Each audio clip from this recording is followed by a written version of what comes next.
들은 조금 도와주시면 감사드리겠습니다. 우리 하나님 말씀 함께 보겠습니다. 마가복음 14장 17절부터 21절 말씀입니다. 마가복음 14장 17절부터 21절입니다. 말씀 교독으로 읽도록 하겠습니다. 저물매 그 12를 데리시고 가서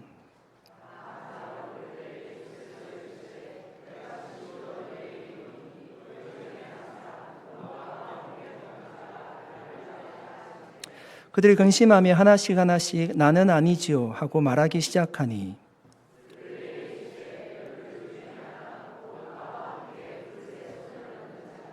함께 읽겠습니다. 인자는 자기에 대하여 기록된 대로 가거니와 인자를 파는 그 사람에게는 화가 있으리로다. 그 사람은 차라리 나지 아니하였더라면 자기에게 좋을 뻔하였느니라 하시니라. 아멘. 잠깐 기도하겠습니다.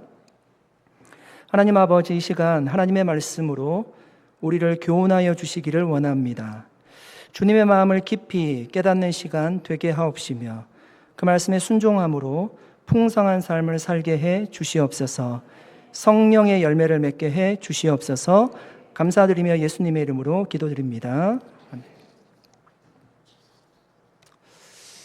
지난 오늘 월요일 제가 평상시에 아침에 일찍 일어나면 잠깐 기도하고 제가 산에 보통 달리기 하러 갑니다. 1시간 정도 보통 뛰는데요. 산에 올라갔다가 열심히 뛰어서 내려오는데 어떤 사람이 저한테 목사님 이렇게 하는 겁니다. 제가 그 산에 오르면서 한 번도 저희 교인들을 만난 적이 없어요. 그러니까 내려오면 뛰면서 내려오기 때문에 시선이 아래로 가고 힘이 드니까 사실 고개를 잘 들지 못하거든요. 그래서 저는 보통 옆에 있는 사람 보지 않고 올라오는 사람 보지 않고 그냥 제 갈 길만 보통 갑니다. 그런데 누가 목사님 이라고 해서 보니까 제가 아는 사람이에요. 누군지도 알겠어요. 그런데 그 사람이 여기 왜 있지 이런 생각이 좀 드는 겁니다. 인지 부조화가 온 거예요. 누군가 하면 메릴랜드에서 제가 사역했던 교회의 목사님이세요. 근데 그 사람은 어떻게 만났는가 하면 관광지에서 만났는 것도 아니고요. 산호세에 있는 산 중턱에서 만났습니다. 그 목사님은 여기에 이제 지인이 있어가지고 방문을 하셨고 산을 이렇게 걸으러 오신 거예요. 저는 열심히 뛰어 내려오고 있었죠. 제가 그것을 보면서 참 하나님의 일하심이 신비롭기도 하구나. 거기서 헤어지고 여기서 만날 걸 전혀 생각하지 못했는데 산 중턱에서 만나게 된다는 것이 참 신기했습니다. 여러분, 지난주에 우리가 말씀을 나누었습니다. 예수님께서 성내로 들어가라고 하셨어요. 베드로, 요한이 성내로 들어갔고 말씀 그대로 이루어졌습니다. 오늘 본문에 보니까 예수님이 12제자와 함께 그 집에 들어가십니다. 17절 말씀입니다. 저물매 그 12를 데리시고 가서. 여러분, 보통 사람들은 유월절 식사를 누구와 할까요? 유대인들의 최대 명절이잖아요. 당연히 유월절 식사는 가족들과 함께 합니다. 그런데 유월절을 맞이해서 예루살렘 성전을 방문한 사람들 중에 가족들과 함께 오지 못한 사람들이 있었어요. 그러니까 혼자 온 것입니다. 그러면 보통 누구와 식사를 할까요? 여러분 모르시죠? 가장 가까운 사람들과 보통 식사를 하게 됩니다. 그런데 여러분 오늘 본문에 보니까 예수님이 누구와 함께 식사를 하십니까? 제자들과 함께 식사를 하시죠. 그러니까 예수님에게 제자들은 어떤 존재일까요? 가장 가까운 사람들이죠. 3년 동안 예수님과 함께 했습니다. 3주도 아니고 3개월도 아니고 3년이었어요. 말씀을 나누었고 함께 기도했고 기적의 현장, 치유의 현장이 같이 있었습니다. 사람이 죽었다가 살아나는 것도 함께 경험했습니다. 뿐만 아니라 어려운 시간들도 함께 견뎠습니다. 종교 지도자들에게 핍박을 받을 때, 논쟁을 할 때 함께 있었습니다. 그만큼 제자들과 주님은 가장 가까운 사람들이었습니다. 그런데 예수님께서 그 기쁜 유월절 식사 자리에서 아주 충격적인 말씀을 하십니다. 18절 말씀입니다. 같이 한번 읽어보실까요? 다 앉아 먹을 때에 예수께서 이르시되 내가 진실로 너희에게 이르노니 너희 중에 한 사람 곧 나와 함께 먹는 자가 나를 팔리라 하신대. 여러분, 예수님이 뭐라고 말씀하시죠? 나와 함께 먹는 자 중에 나를 팔 자가 있다는 거예요. 여기서 나를 판다는 것은 돈을 주고 판다는 것입니다. 그러니까 예수님의 12 제자 중에 배신자가 있다는 얘기예요. 여러분, 그 배신자는 누구일까요? 예수님과 관계없는 사람 아니었고요. 멀리 있는, 바깥에 있는 사람이 아니었습니다. 바로 예수님과 3년 동안 같이 다녔던 그 12 제자 중에 한 명이 나를 팔게 될 것이라는 것입니다. 여러분, 다윗, 여러분 잘 아실 텐데요. 이스라엘의 가장 훌륭한 왕이었습니다. 다윗 주변에는 다윗을 도왔던 많은 사람들이 있어요. 그 중에 다윗의 모사였던 아히도벨이라는 사람이 있습니다. 모사는 어떤 역할을 하는 사람인가 하면 왕에게 자문하고 조언하는 역할을 하는 사람이에요. 성경은 그가 얼마나 뛰어났던지를 이렇게 표현하고 있습니다. 사무엘하 16장 23절에 이렇게 이야기합니다. 그때 아히도벨이 베푸는 계략은 사람이 하나님께 물어서 받은 말씀과 같은 것이라. 아히도벨의 모든 계략은 다윗에게나 압살롬에게나 그와 같이 여겨졌더라. 뭐라고 얘기하죠? 아히도벨이 하는 얘기는요, 하나님이 말하는 것 같았대요. 그러니까 그 정도로 굉장히 지혜로웠던 사람이에요. 그는 다윗의 신하였기도 했지만 다윗의 가장 친한 친구였습니다. 그런데 그가 그의 아들 압살롬이 반역했을 때 가장 먼저 배신합니다. 그 압살롬 편에서 다윗을 어떻게 죽일 수 있을지를 조언한 사람이 아히도벨이었습니다. 여러분, 가장 친한 친구에게 배신을 당한 다윗의 마음이 어땠을까요? 그가 얼마나 힘들었으면 이렇게 고백합니다. 시편 41편 9절 말씀입니다. 내가 신뢰하여 내 떡을 나눠 먹던, 이런 떡을 나눠 먹는다는 얘기는 가장 친하다는 얘기고요. 정말 신뢰한다는 이야기예요. 그 나눠 먹던 나의 가까운 친구도 나를 대적하여 그의 발꿈치를 들었나이다. 여러분, 정말 신뢰하던 사람에게 배신을 당하는 것만큼 아픈 것이 또 어디 있습니까? 여러분, 낯선 사람의 비난은 견딜 수 있어요. 물론 그것도 굉장히 힘듭니다. 어디 글을 하나 우리가 포스팅을 했는데 밑에 댓글이 달리는데 나와 전혀 상관없는 사람들이 나를 욕한다는 거, 그것도 힘듭니다. 그런데 그것은 어느 정도는 이길 수 있어요. 아니면 나와 멀리 있는 사람들의 공격을 받는 경우도 있어요. 그래도 그것도 힘들지만 견딜 수 있습니다. 왜냐하면 그 사람들은 이제 안 봐도 되는 사람이거든요. 그냥 그 사람 그렇게 생각하고 나는 다르게 생각한다라고 마음을 먹으면 사실은 이겨낼 수가 있습니다. 그러나 가까운 사람의 배신은요, 너무나 힘들죠. 여러분, 친구에게 배신을 당해 보셨습니까? 아마 사업을 하시는 분들도 사기를 당하는 피해는 멀리 있는 사람들에게 당하지 않잖아요. 가까운 사람들한테 당합니다. 물론 우리가 보이스피싱이라고 해서 나하고 전혀 상관없는 사람이 나에게 전화를 해서 사기치려고 하는 경우들도 있지만 그런 경우들은 당하지 않을 수도 있고요. 보통 우리가 배신을 당하는 경우는 가까운 사람들에게 배신을 당하죠. 가족들에게 배신을 당해 보셨습니까? 아니면 나하고 함께 사역을 했던 믿음의 동력자에게 배신을 당해 봤습니까? 그 마음속에요, 굉장히 큰 상처를 남깁니다. 어쩌면 평생 안고 살아가야 될 짐이 될 수 있습니다. 왜 그럴까요? 내가 정말 신뢰했기 때문입니다. 내 마음을 다 줘도 될 만큼, 내 마음속에 있는 것들을 다 이야기할 만큼 그를 신뢰하고 사랑했기 때문입니다. 그만큼 신뢰하고 사랑했던 존재에게 배신을 당한다는 것은 굉장히 아픈 상처가 되는 거죠. 이런 가룟 유다는 멀리 있던 사람이 아니었습니다. 예수님과 가장 가까이 있던 사람이에요. 여러분, 어쩌면요, 12명의 제자 중에 예수님이 가장 신뢰했던 사람일 겁니다. 성경은 예수님이 그에게 돈괴를 맡겼대요. 재정을 맡겼대요. 그러니까 돈을 맡기는 것, 신뢰가 없으면 불가능한 일이지 않습니까? 그런데 그가 예수님을 배신한 겁니다. 주님께도 굉장히 마음 아픈 사건이었을 겁니다. 사랑하는 여러분, 우리는 이 사건을 보면서요, 깨닫게 되는 것이 있습니다. 우리가 주님께 물리적으로 가까이 있는 것과 주님을 신뢰하고 사랑하는 것이 일치하지 않을 수 있다는 겁니다. 여러분, 우리가 교회 가까이 있다고 해서 그것이 꼭 주님과 가까이 있는 것이 아닐 수 있을 겁니다.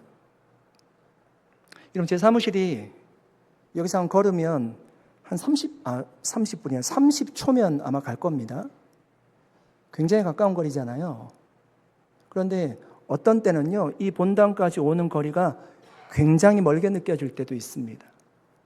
제가 영적으로 힘들면 이 강단에 서는 것 자체가 너무 힘들 때가 있는데, 그러면 이 30초의 거리가요, 이 30초의 거리가 아니라 굉장히 멀게 느껴질 때가 있다는 거예요.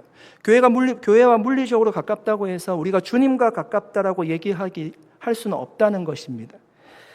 교회 직분은 어떨까요? 교회 직분을 가지고 있다고 해서 그것도 꼭 주님과 가까이 있다라고 말할 수는 없습니다. 여러분, 주님의 제자예요. 주님과 3년의 생활을 같이 했습니다. 함께 유월절 식사를 하고 있어요. 그런데 그의 마음은요, 예수를 팔려는 그 제자의 마음은 다른 곳에 가 있습니다. 가룟 유다의 마음은 지금 어디에 있습니까? 주님께 있지 않아요. 그의 마음은 물질에 있습니다.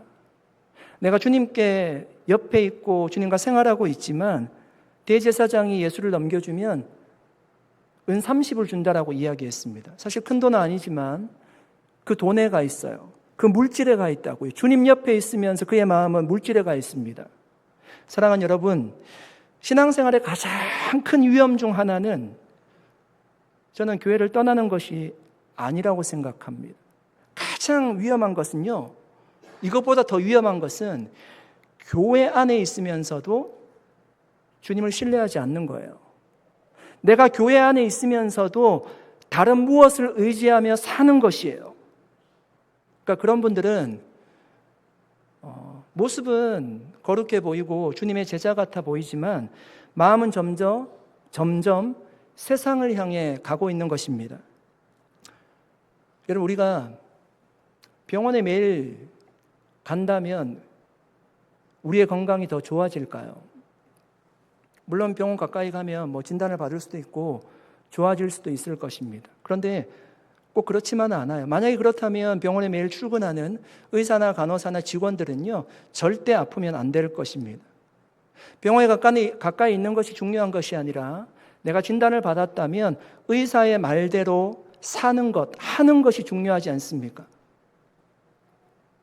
연초에 피트니스 센터, 짐 이런 데 회원권이 그렇게 많이 팔린다고 하잖아요. 그렇죠? 1년치를 계약을 하는 것입니다. 그러니까 살짝 웃는 분들은 가지고 계시는 거예요. 그렇죠? 그런데 만약에 그 신청한 사람들이 한꺼번에 다 그 짐에 온다면요, 영업을 할 수가 없대요. 감사하게 안 온다는 거죠. 그러니까 내가 짐 회원권을 가지고 있는 것은 내가 그 짐에 가까이 산다는 거예요. 그렇죠? 그런데 가까이 있다고 해서 내 건강을 보장해 주지는 않아요.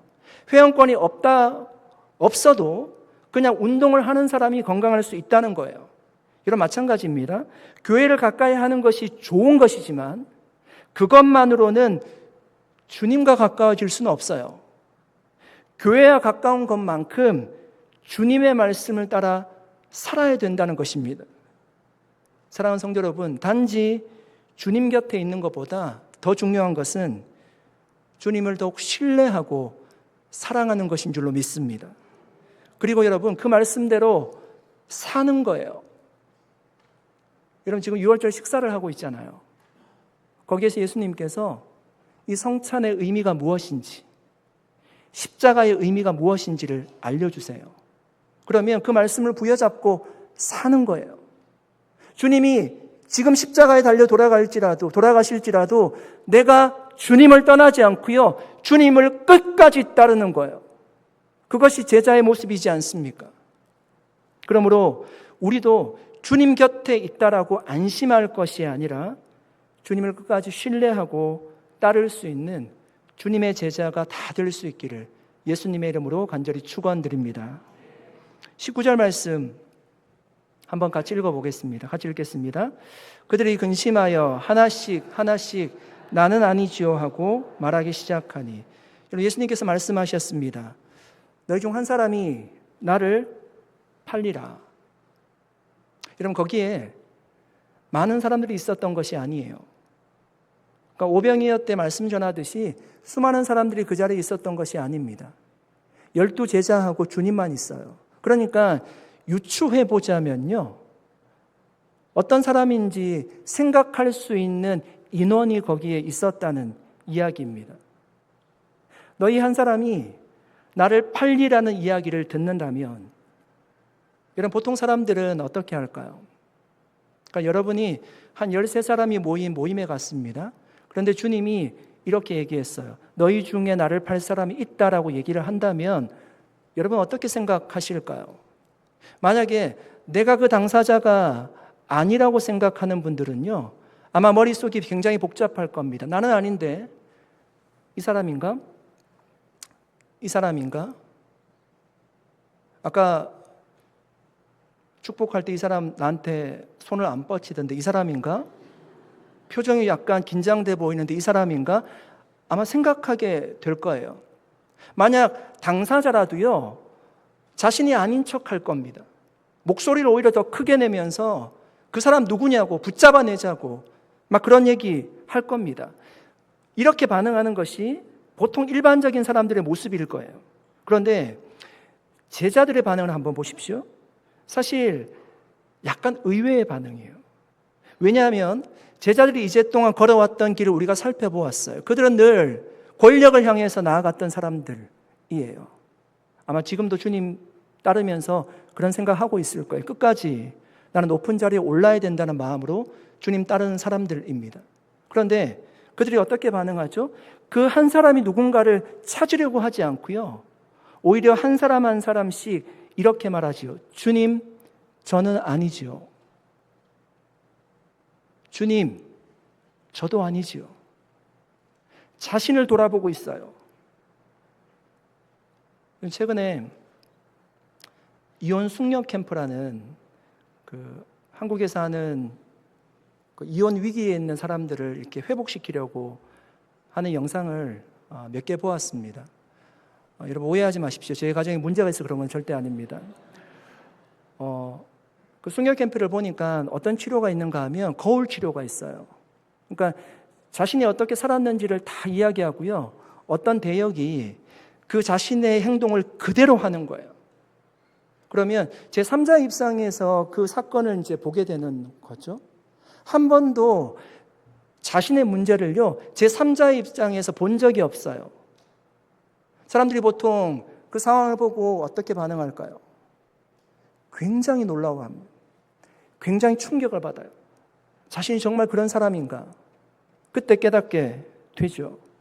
여러분, 사람들은요, 남의 잘못은 정말 잘 보는 것 같아요. 그래서 잘 지적하고 잘 비판하는 것 같습니다. 왜 저 사람은 저렇게 말할까? 왜 이 사람은 이렇게 행동할까? 너무 쉽게 그렇게 이야기를 하죠. 그런데 정작 자신의 모습은요, 잘 보지 못해요. 저와 여러분도 마찬가지일 겁니다. 그래서 예수님 말씀하셨습니다. 형제의 눈에 있는 티는 보고 내 눈 속에 있는 들보는 보지 못한다라고 하셨습니다.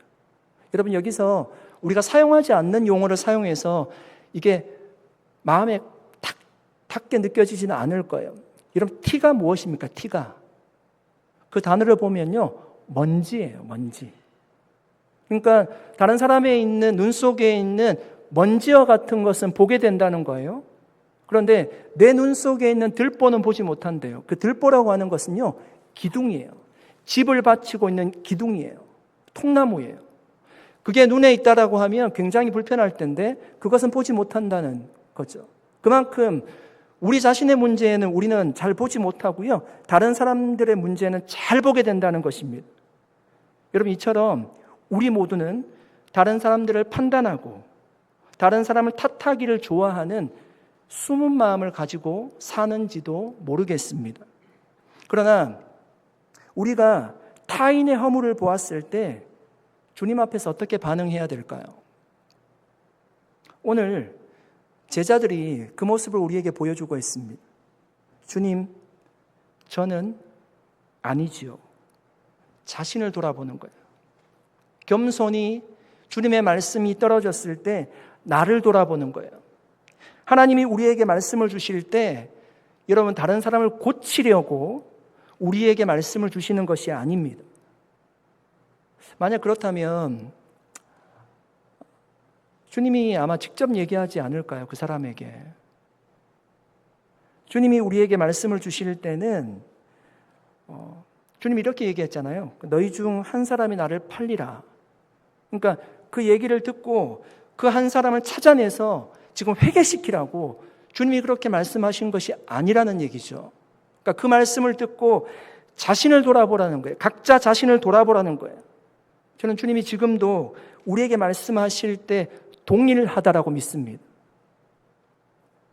남편에게, 아내에게 말씀하는 것이 아니라, 자녀에게 말씀하시는 것이 아니라, 옆집 사람에게 말씀하시는 것이 아니라 나에게 말씀하시는 거잖아요. 우리 보통 이제 우스갯소리로 얘기하잖아요. 오늘 이 설교는 죄송합니다. 우리 교회 김 집사님 아니에요. 김 집사님이 들었어야 되는데 이런 얘기 하잖아요. 전혀 아니라는 거죠. 나에게 말씀하시는 거예요. 나에게 말씀하시는 거예요. 다른 사람을 바로잡으려고 말씀하시는 것이 아니에요. 내 자신을 돌아보게 하시려고 주님이 말씀하시는 겁니다. 사랑하는 여러분, 성숙한 신앙인은 남을 판단하고 비판하기 전에 먼저 자신을 살피는 사람인 줄로 믿습니다. 여기는 아멘을 크게 하셨습니다. 믿습니다. 여러분 자동차를 보시면 자동차를 만들 때 앞유리는 크게 만들고요. 사이드미러나 백미러는 작게 만듭니다. 왜 그렇게 만들까요? 당연한 이야기입니다. 운전자는 시각을 확보하고 운전을 해야 되기 때문입니다. 그런데 그 운전자가 앞을 주시하지 않고 백미러나 사이드미러를 계속 보면서 운전을 하게 된다면 어떤 일이 일어날까요? 반드시 사고가 나게 될 겁니다. 사랑하는 여러분, 우리가 혹시 그렇게 신앙생활하고 있지는 않습니까? 큰 유리로 자신이 주님 앞에서 어떻게 살아가고 있는지 그것은 보지 않고 잘 보기도 힘든 다른 사람의 작은 거울만 들여다보고 있지는 않습니까? 그러다 보면 나에게도 은혜도 없고요. 결국 사고가 나게 됩니다. 교회 내에서 그렇게 신앙생활을 한다고 하면 교회 내의 화평이 깨어지게 될 것이고 분열의 씨앗이 될 것입니다. 사랑하는 성도 여러분, 참된 주님의 제자는 주님이 말씀하시면 그 말씀을 다른 사람에게 적용하는 것이 아니라 주님께 늘 자신을 돌아보고 주님 앞에서 늘 자신을 돌아보고 겸손히 행하는 사람인 줄로 믿습니다. 여러분, 주님 앞에서 우리가 말씀을 들을 때마다 주님, 제 안에 잘못된 것은 없습니까? 주님, 제가 회개해야 될 것은 없습니까? 라고 우리가 물을 수 있다라면 정말 은혜를 받은 사람인 줄로 믿습니다. 저에게 목사님 은혜 받았습니다 라고 말하면 제가 기분이 좋죠. 그런데 그보다 더 감사한 것은 말씀이 들려질 때 자신을 돌아보고요. 그 말씀을 마음에 적용하는 사람입니다. 그분이요. 말 한마디 하는 것보다 정말 변화될 마음이 있는 분이에요. 주님을 닮아가고 있는 분입니다. 주님은 그렇게 말씀을 듣고 말씀대로 살아가기 위해서 자신을 돌아보는 사람을 저는 더 깊은 은혜 가운데로 주님이 인도하실 줄 믿습니다. 그렇게 날마다 하나님 앞에서 자신을 돌아봄으로 스승이 예수 그리스도를 닮아가는 주님의 제자된 저와 여러분 되시기를 간절히 축복합니다. 20절 말씀 함께 읽어보겠습니다. 같이 읽겠습니다. 그들에게 이르시되 12 중에 하나 곧 나와 함께 그릇에 손을 넣는 자니라. 이런 당시 유대인들의 식사 자리에는요 함께 이렇게 찍어 먹는 하로셋이라는 소스가 있었어요. 달콤한 소스였대요.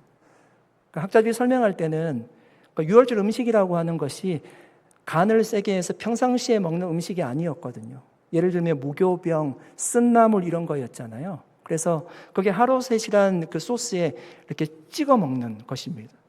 그러니까 그 하로셋을 같이 공유한다는 것은 굉장한 우정을 두고 있는 거예요. 그러니까 주님 말씀하시죠.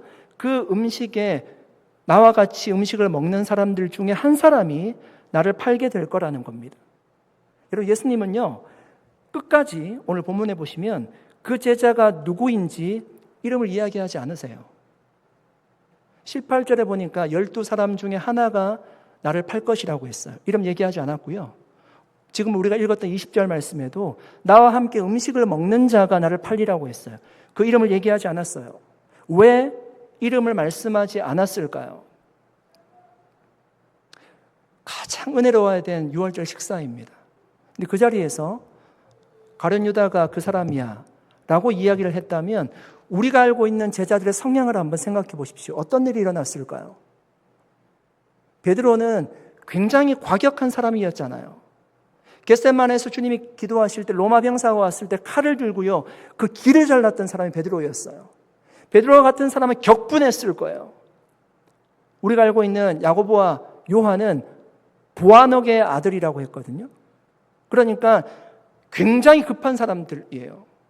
막 베드로 정도는 아니더라도 그 사람 당장 색출해내자고, 가룟 유다 그냥 쫓아내자고 아마 그렇게 이야기를 했을 거예요. 주님은 끝까지요, 가룟 유다의 이름을 숨김으로 그를 보호해 주시기를 원하셨을 겁니다. 그렇지만 주님이 기대하는 것은 있었겠죠.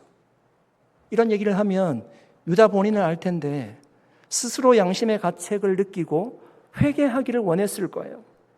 유다 자신만이 알아들을 수 있는 언어로, 메시지로 주님이 지금 계속 경고의 메시지를 주는 거잖아요. 돌이킬 기회를 그에게 주시는 거잖아요. 유다를 향한 예수님의 사랑이었습니다. 여러분, 예수님이 아니라 일반적인 사람이 자신이 데리고 있던 제자가 나를 판다라고 하면 어떻게 반응했을까요? 여러분이 주인이라면 어떻게 반응했을까요? 아마 당장 내쫓지 않았을까요? 그와 관계를 단절했을 것입니다. 그러나 예수님은요, 그렇게 하지 않았습니다.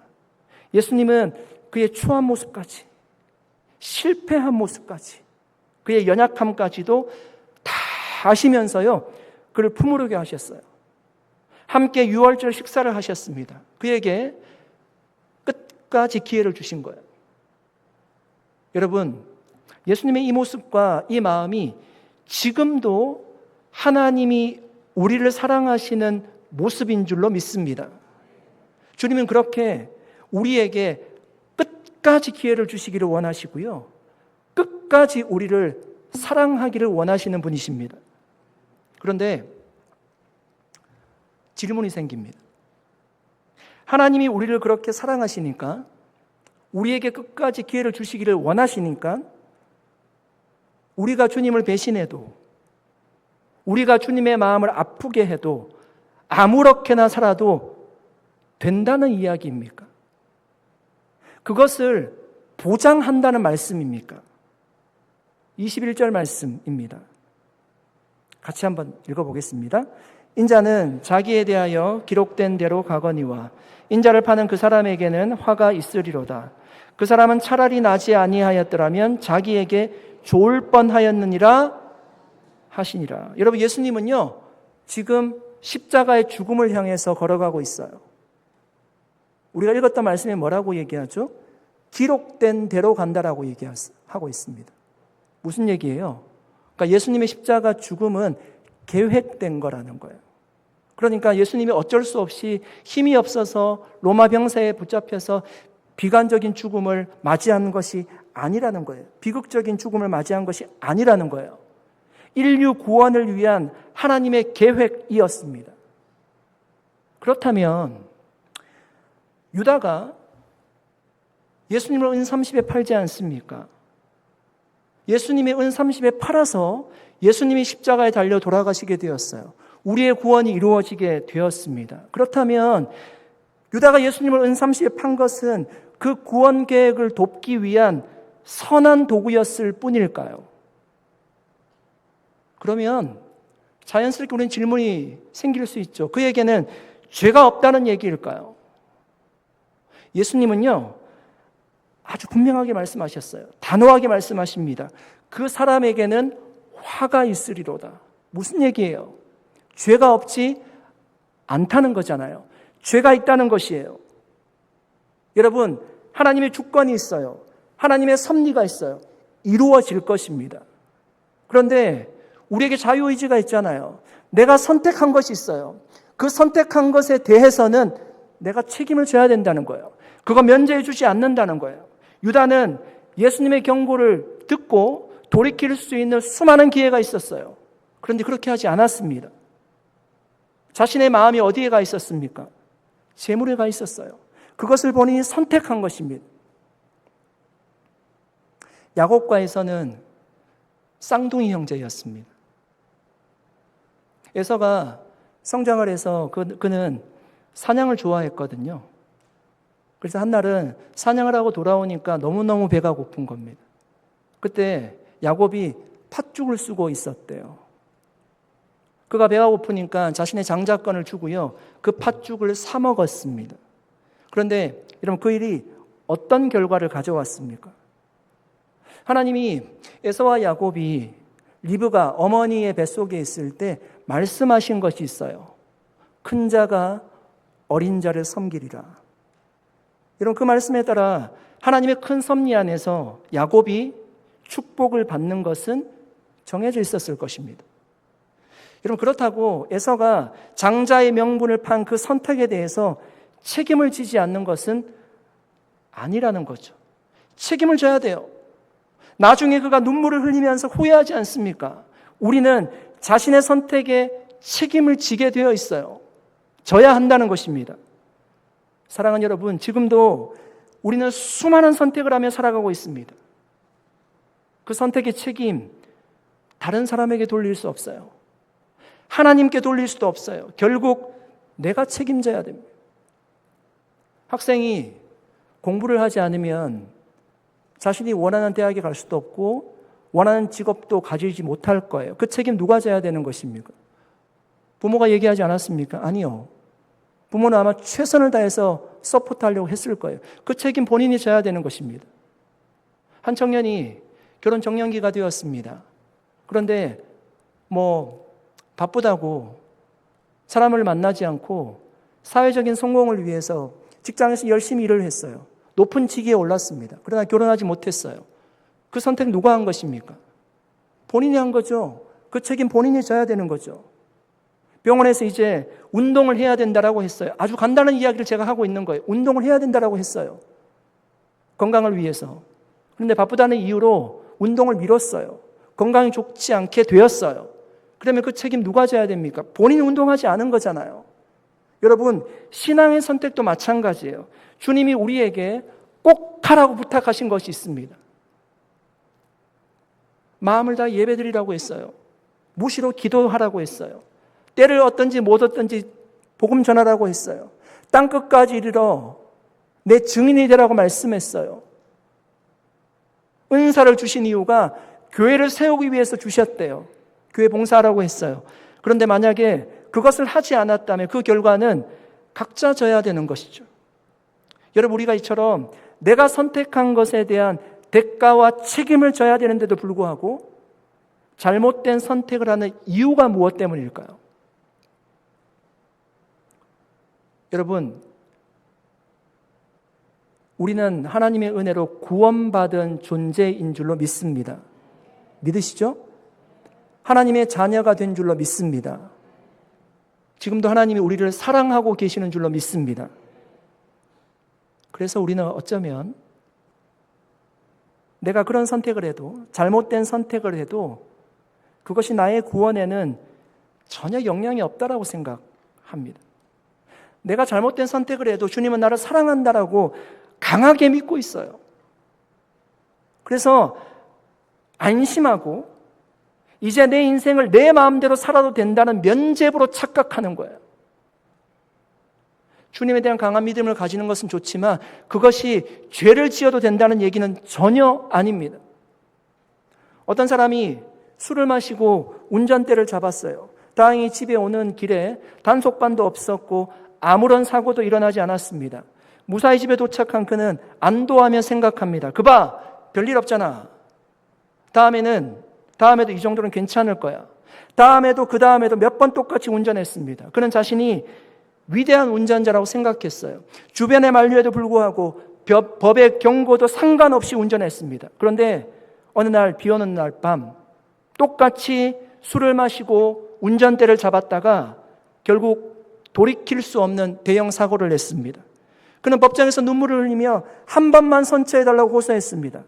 그러나 그 선택의 책임은 자신이 고스란히 져야 했습니다. 그럼 그에게는 음주운전을 멈출 수 있는 많은 기회가 있었습니다. 사랑하는 여러분, 그가 사고가 난 것이요, 재수가 없어서 사고가 난 것입니까? 아니에요. 이전에 단속에 걸리지 않고 단속에 걸리지 않고 무사했던 것은 그에게 돌이킬 수 있는 기회가 주어졌다는 거잖아요. 그것이 은혜였잖아요. 그런데 그는 그것을 음주운전을 계속해도 된다는 면죄부로 착각했던 것입니다. 여러분, 가룟 유다가 바로 그랬습니다. 이전에 예수님 몰래 돈계 성경에 보니까 돈계에서 동전을 슬쩍하는 사람이었어요. 여러분, 예수님이 그건 몰랐을까요? 예수님이 하나님이신데 그건 몰랐다라고 하면 성립하지 않는 거죠. 주님이 알면서도 눈 감아줬을 것이에요. 주님이 어떤 분인가 안다라면 그는 자신의 죄에 대해서 회개했어야 돼요. 돌이켰어야 됩니다. 그때 멈췄어야 돼요. 거기서 멈추지 않으니까 결국 은30에 주님을 파는 잘못된 선택을 하게 된 것입니다. 주님께서 은혜로 덮어주시고 사랑해 주실 때가 바로 내가 내 잘못된 선택을 돌이켜야 할 마지막 기회입니다. 사랑하는 여러분, 하나님은 우리에게 기회를 주십니다. 우리를 사랑하시기 때문입니다. 그러나 그것은 면죄부가 아니에요. 주님이 기회 주시면 그때를 잘 분별하고 돌이켜야 됩니다. 그 기회가 무한정 계속 주어지지 않아요. 결국 잘못된 선택의 그 책임은 우리가 져야 할 것입니다. 그러므로 오늘 우리가 선택한 것에 대해서 그 선택이 주님께서 기뻐할 만한 선택인지를 분별하고 바른 믿음의 선택을 할 수 있는 우리 모두가 될 수 있기를 축복합니다. 그리고 당장 눈앞에 팥죽이 달아보일 수 있고 은30이 탐날 수도 있습니다. 그런데 그렇게 판단하지 마시고요, 영원한 하나님 나라를 바라보며 판단하고 선택할 수 있기를 축복합니다. 우리의 선택이 우리를 하나님과 더욱 친밀하게 하는 바른 선택이 될 수 있기를 예수 그리스도 이름으로 간절히 축원드립니다. 기도하겠습니다. 살아계신 하나님, 감사드립니다. 오늘 하나님의 말씀을 함께 나누었습니다. 주님은 끝까지 가룟 유다를 품으시고 사랑하셨습니다. 주님, 주님의 사랑과 은혜가 우리에게 있다고 해서 우리가 마음대로 살아가라는 이야기는 아닐 것입니다. 주님, 주님의 마음을 깨닫게 하시고 올바른 선택을 할 수 있도록 도와주셔서 하나님께서 원하시는 하나님의 사람으로 건강하게 세워져가는 우리 개인과 산호세 온누리교회가 되게 해 주시옵소서. 감사드리고 예수님의 이름으로 기도드립니다. 아멘. 우리 자리에서 일어나셔서 마지막 찬양 부르겠습니다.